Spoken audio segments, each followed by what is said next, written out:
दोस्तों आज का ये वीडियो सभी जीडीएस भाइयों के लिए बहुत ही ज्यादा मोस्ट है, बहुत ही ज्यादा इंपॉर्टेंट है और खासकर 2023 की भर्ती में जो लोग जीडीएस का फॉर्म भर रहे हैं उनको देखना भी बहुत ज्यादा मोस्ट है। दोस्तों आपको पता है कि कुछ दिन पहले मैंने एक वीडियो बनाया था और वो वीडियो था जो जीडीएस की पोस्ट होती है बीपीएम, एबीपीएम और डाक सेवक। तो डाक सेवक के साथ जो अन्याय और जो धोखा हो रहा है उससे रिलेटेड मैंने एक वीडियो बनाया था कि जो खासकर जो डाक सेवक होता है उनका बेसिक 12,000 होता है और उन्हें 12,000 देना चाहिए, जबकि लास्ट की भर्ती और इस भर्ती में यही देखा जा रहा है कि चाहे एबीपीएम हो या डाक सेवक हो उनको 10,000 दिया जा रहा है। तो हो सकता है ऐसी आवाज हमारी यूनियन तक भी पहुंच गई हो और हो सकता है कि यूनियन ने खुद भी सोच लिया है कि ये तो अन्याय हो रहा है। तो आखिर आपको आज का इस वीडियो में बताने का मेन उद्देश्य यही है, बात करते हैं कि अगर उस लेटर में ये सारा लेटर ही आपके लिए इंपॉर्टेंट है तो आज इस लेटर के बारे में आपको डिटेल आया था, इसकी बिल्कुल भी मत करना। ये वाला जो डाक सेवक का पॉइंट है वो भी इसी लेटर में दिया गया है। तो मैं बता देता हूं, जैसे कि ये डाक आप जो लेटर देख रहे हो ये यहाँ पर विनीत पांडे जी यानी कि सचिव है हमारे डाक विभाग न्यू दिल्ली, उनको भेजा गया है संशोधित जीडीएस ऑनलाइन नियुक्ति प्रक्रिया का क्रियान्वयन, यानी कि जो जीडीएस की भर्ती है उसमें कुछ संशोधन करने के लिए या उसमें कुछ चीजें हैं, कुछ सुझाव दिए गए कि इन चीजों को इनमें शामिल किया जाना चाहिए। जैसे पहले पॉइंट की अगर हम बात की जाए तो पहले पॉइंट में यहाँ लिखा गया है कि बीपीएम और एबीपीएम की जो भी वैकेंट पोस्टेज होती है उपमंडलवार उनकी घोषणा करनी चाहिए, ठीक है, उनको शो करना चाहिए। और दूसरा जो पॉइंट है कि उम्मीदवार होता है वो सब डिवीजन या अपना डिवीजन की ही प्राथमिकता होनी चाहिए, उनको बाहर से जो भी आ रहे हैं उनके बारे में कहा गया है कि ज्यादातर जो उम्मीदवार है वो डिवीजन या सर्वोत्तम डिवीजन का निवासी होना चाहिए, निवासी के लिए कहा गया है।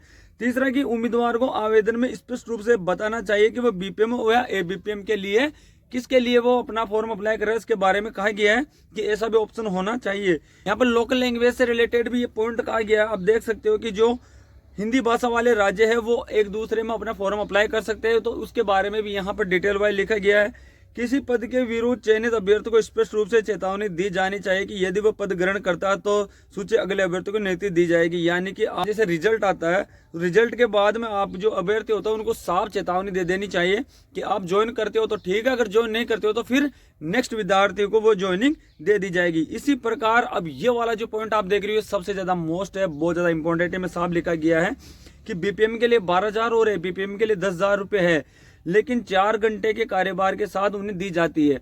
दोस्तों इसमें यह भी कहा गया है कि जहां बीपीएम के लिए प्रतिदिन पहले से ही बीपीएम के लिए 14,500 रुपए और एबीपीएम के लिए 12,000 रुपए तय की गई थी, न्याय की मांग है कि वो 5 घंटे की ड्यूटी में आते हैं तो उनको यहाँ पर इस भर्ती में जैसे 10,000 और 12,000 रखा गया। मैंने वो वीडियो बनाया था, उसमें कहा था कि बीपीएम भी लेवल 1 और एबीपीएम का जो लेवल 2 है उन दोनों की ही पद यहाँ पर गायब है। तो अगर जहां पर वही पद है तो वहां पर वही पे उनको देना चाहिए। जैसे कि मान के चलो कि डाक सेवक रिटायरमेंट हुआ और वहां पर जब नई भर्ती आई तो वहां पर एबीपीएम लिया जा रहा है और वहां पर उन्हें 10,000 दिया जा रहा है, जबकि डाक सेवक का 12,000 बेसिक पे होता है। तो ये साफ वर्तमान पदों के लिए प्रारंभिक वेतन दिया जाना चाहिए, ठीक है। तो यहाँ पर ये पॉइंट बहुत ज्यादा मोस्ट है, बहुत ज्यादा इंपॉर्टेंट है। इससे रिलेटेड और भी जानना चाहते हो तो आप नीचे जाके मेरा वीडियो देख सकते हो डाक सेवक से रिलेटेड, वहां पर पूरा डिटेल आपको देखने को मिल जाएगी।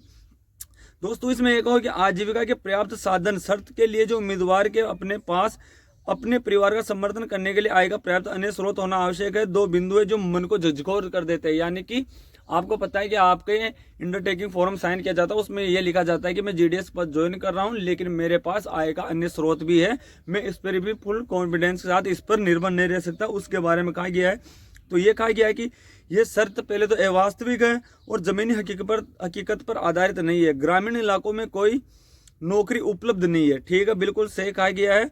तो दूसरे इसका मतलब ये है कि आय का कोई अन्य स्रोत न होने वाले सबसे अच्छे दिमाग को इस नौकरी से वंचित कर दिया जाएगा और ये घोर अन्याय, इसलिए इस शर्त को हटा देना चाहिए। यहाँ पर इस शर्त को हटाने की बात की गई है।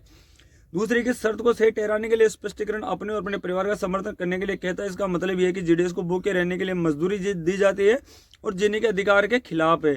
यहाँ एक बहुत ही प्रोसेसिंग पर्सन ये है कि मानदेय को दूर करके और 5 घंटे से अधिक काम नहीं की शर्त को हटाकर जीडीएस को काम के घंटों के आधार पर जीवित मजदूरी का भुगतान क्यों नहीं किया जा सकता। यहाँ पर बिल्कुल सही कहा गया है कि जीडीएस को 4 और 5 घंटे की ड्यूटी के लिए ही कहा जाता है, जबकि जीडीएस बहुत ज्यादा 8-8 घंटे तक की ड्यूटी करते हैं। अब अगला पॉइंट है कि शाखा पीओ का पता लगाने के लिए निवास स्थान, यहाँ मानक और मानक आवास के बीच अंतर किया गया है। जैसे इसमें कहा गया कि 500 रुपये आपके और 250 रुपये ऑफिस अलाउंस होता है, उसके बारे में कहा गया कि ये केवल शोषक है, भेद केवल जमीन पर है ना कि जमीन पर। इसका उद्देश्य पूर्ण समग्र अनुमति को अस्वीकार करना है और इसे हटाया दिया जाना चाहिए। यानी कि आपको जो मतलब कि कहा गया कि जब भी आप ज्वाइन करते हो तो वहां पर आपका रेजिडेंस होना जरूरी है, और रेजिडेंस के नाम पर आपको 250 और 500 रुपये दिए जाते हैं।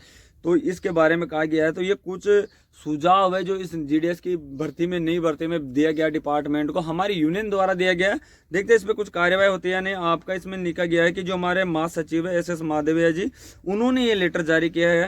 वीडियो कैसा लगा कमेंट करके जरूर बताना। अगर चैनल पर आप नहीं हो तो चैनल को सब्सक्राइब करके जरूर रहना। डिपार्टमेंट की जो भी रियल और सीधी लैंग्वेज में मैं आपको न्यूज़